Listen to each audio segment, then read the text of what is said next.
alunos do terceiro ano, tudo bom? Estou blogueirinha hoje aqui pra vocês, né, pra fazer um pouquinho da nossa matéria, tá? Então, eu tava dando uma olhada aqui no nosso material, agora falta só o último capítulo pra gente dar uma olhada, certo? Então, o próximo assunto seria lá do capítulo 27 de vocês, ele está na página 9 e seria infinitives. O que seria o infinitivo? O verbo no infinitivo é o verbo na sua forma de base. Em inglês, ele sempre vem acompanhado do to, antes, tá? Então, por exemplo, to eat seria para nós o comer. Ele está no infinitivo. Mas o que a gente vai estudar sobre o infinitivo aqui nesse caso? Nós vamos estudar que, acompanhado sempre de algumas palavras, o próximo verbo vai ter que vir no infinitivo. Como assim? Por exemplo, ali na página 9 mesmo, vocês têm infinitive after certain verbs, tá? Ou seja, infinitivo depois de certos verbos. Então, vocês têm uma lista de verbos ali, por exemplo, o agree, o ask, o plan, o decide, que sempre que eu tenho esses verbos e eu vou usar mais um verbo, o próximo verbo, tá? Não o agree, o ask, o decide, ele tem que estar no infinitivo. Por exemplo, I decide to go. Eu decidi ir. Então, quando eu vou juntar o verbo decide com o verbo go, eu preciso que o verbo go esteja no infinitivo, tá? Tem uma listinha de verbos ali pra vocês, que eu vou pedir pra vocês darem uma olhada na página 9, que são esses verbos que funcionam dessa forma, tá?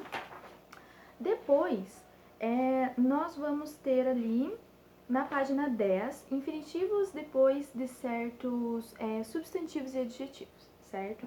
Como vocês vão ver ali, ó, por exemplo, quando eu tenho, por exemplo, dream, que é o sonhar, o desire, que é o desejar, então sempre que eu vou colocar um verbo depois disso, eu preciso que esse verbo esteja no infinitivo. Tem uma listinha ali também tem uma listinha, tá? Então, assim, por exemplo, I desire to win, eu desejo ganhar, tá? I dream to go, eu sonho em ir. Então, sempre que eu vou juntar esses verbos, eu preciso que o segundo verbo, né, o verbo que vem depois do dream, depois do desire, esteja no infinitivo. Sempre, tá? E a última parte seria ali, lá na página 13, tá? Que eu vou pedir pra vocês acompanharem, que nós temos os infinitivos com o to e o enough, tá? Então, por exemplo, assim, ó, ele dá um exemplo ali pra nós. My internet connection is too slow to download, tá? Então, o to que ele colocou ali seria no sentido do muito, né? Então, quando eu vou colocar mais um verbo depois, no caso que ele colocou download, eu preciso colocar o to. To, daí ele colocou o slow, certo? E daí para fazer o download, certo? O segundo exemplo que ele deu, my internet connection isn't fast enough to download. Então, ó, eu usei o fast enough, certo? Não, o fast nem precisava, mas eu usei o enough. Quando eu uso enough, eu tenho que colocar o próximo verbo também, que seria ali no caso download, no infinitivo, que ele colocou com o to, tá? Vocês acompanhando lá na apostila vai ficar mais fácil de entender, mas basicamente o que é esses infinitivos?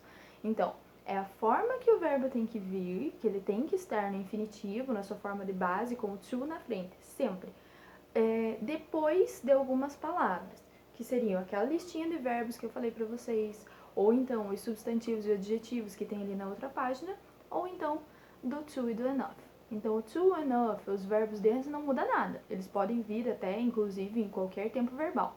Mas o outro verbo, o verbo que vai vir depois, sempre tem que vir no infinitivo. É isso que a gente vai aprender. Eu vou mandar uma música para vocês fazerem um exercício, tá? Que tem bastante disso. E vou mandar mais um exercício para vocês fazerem. Qualquer dúvida vocês perguntam, beleza? A gente já tá quase finalizando aqui daí, tá? Até mais, gente. Tchau, tchau.